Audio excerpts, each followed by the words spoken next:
Assalamu alaikum, ahlan wa sahlan wa marhaban bikum.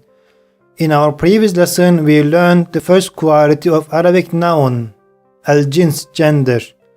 And in this lesson, we are going to learn al-i'rab, case ending, inshallah.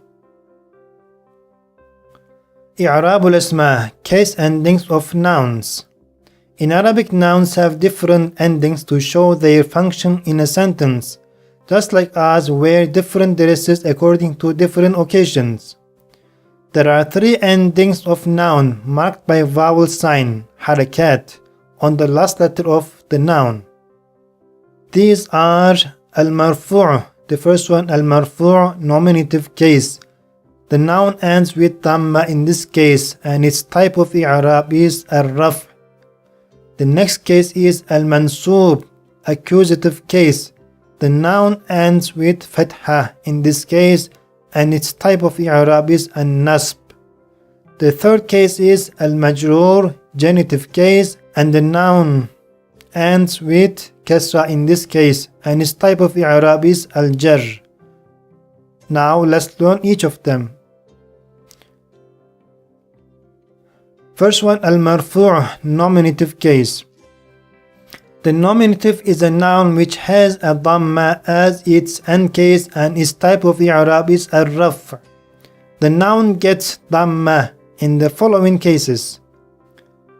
The first one, al-mubtada, subject. Example, al-baytu jamilun, the house is beautiful. The first word is al-baytu, the house is mubtada or subject. It must end with dhamma. Next example, Fatimatu mudarrisatun. Fatima is a teacher. The first word is Fatima is mubtada, subject. It must end with dhamma. And the next example, Ahmadu tabibun. Ahmad is a doctor. The noun Ahmad is mubtada and it must end with dhamma, Ahmadu. The next one is al-khabar, predicate. Example, al-baytu ba'idun. The house is far. Now we take the last word in the sentence, which is khabar or predicate, and it gives information about the first noun, first word about house. House is far. It must also end with dhamma. The next example, al-madrasatu kabiratun. The school is big. The last word in the sentence is kabiratun, which is khabar predicate. It must end with dhamma, kabiratun. The school is big. Third example, Aliyun mujtahidun. Ali is hard working. The next case is al-fa'il, dur, subject. Example, yaqra'u talibul kitaba. The student is reading book. The noun at-talibu is fa'il, dur, of the verb, and it ends with dhamma. Next example, Ja'a al-ustadhu. The teacher came. Ustadhu is fa'il, doer. It must end with dhamma. The next case is Ismu kana wa akhawatuha. Noun of kana and her sisters also gets dhamma. Example, Kana at-talibu maridan. The student was sick. The noun talibu ends with dhamma because it comes after kana. And the last case is khabaru inna wa akhawatuha, predicate of inna and her sisters. Example, inna al-kitaba mufidun. Indeed, the book is useful. Inna means indeed. Al-kitab, book, mufidun, useful. The last word in the sentence is khabar, predicate, and it gives information about the book. The book is useful. The next case of Arabic noun is al-mansub, accusative case. The accusative is a noun which has a fatha as its end case, and its type of i'rab is an-nasb. The noun gets fatha in the following cases. The first one, al-maf'ul, object. Example, yaqra'u at-talibul kitaba. The student is reading book. The noun al-kitaba is object, maf'ul, and it ends with fatha. The next example is أكلت فاطمة الطعام. Fatima ate food. Food is object and it must end with فتحة. الطعام. The next case is اسم إن وأخواتها. إن, noun of Inna and her sisters. Example إن الكتاب مفيد. Indeed, the book is useful. The noun that comes after إن must have فتحة. إن الكتاب مفيد. The third case is خبر كان وأخواتها. Predicate of كان and her sisters. Example كان الطالب مريضا. The student was sick. مريضا is sick.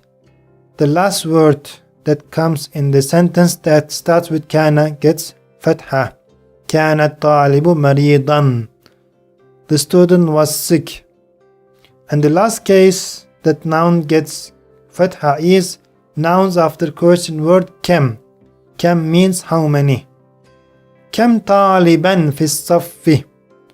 How many students are there in the class? The noun طالبا came after كم and it must end with فتحة or فتحتين.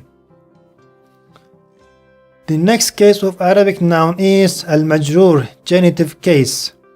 The genitive is a noun which has a kasra as its end case and its type of i'rab is al-jar. The noun gets kasra in the following cases.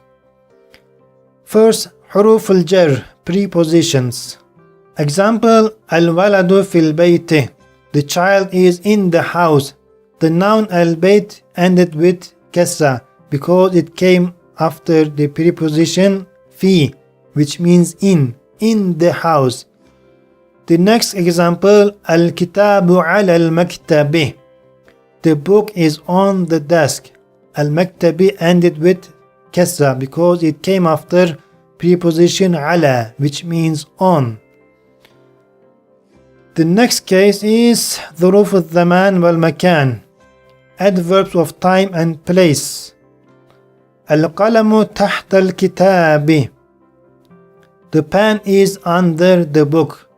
تحت is adverb of place, under in Arabic.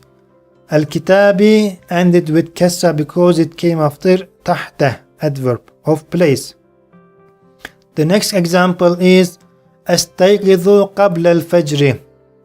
I wake up before dawn, before fajr. قبل is adverb of time. And al-fajr ended with kasra because it came after adverb. And the last one is al-idafa, possessive case. سيارة المدير جميلة. The principal's car is beautiful. The word al-mudir is possessor and it ends with kasra. سيارة المدير. The last example is باب البيت مفتوح. The door of the house is open. Al-bayti ends with kasra because it is possessor. The door of the house is possessor. It ends with kasra. The following will be explained in detail in future lessons inshallah, but here we explain briefly.